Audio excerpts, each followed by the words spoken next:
Turn on POP and IMAP. In the Admin Console, go to Menu, Apps, Google Workspace, Gmail, End User Access.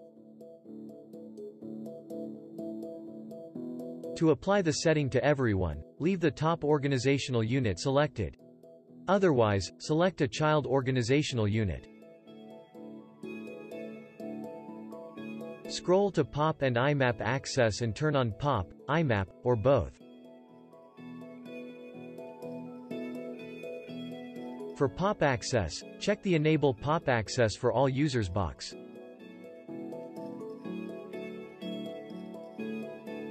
For IMAP Access, check the Enable IMAP Access for All Users box, then choose an option.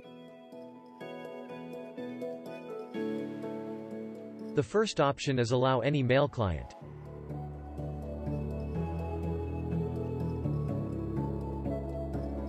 The second option is Restrict which mail clients users can use, OAuth mail clients only. Then, for OAuth client IDs, enter the IDs of allowed clients, separated by a comma.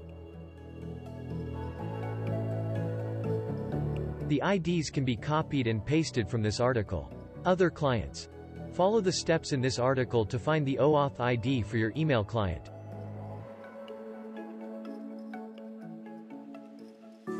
Important. With this option, users can sync only with clients you specify. This option doesn't support third-party email clients that use domain-wide delegation through a service account.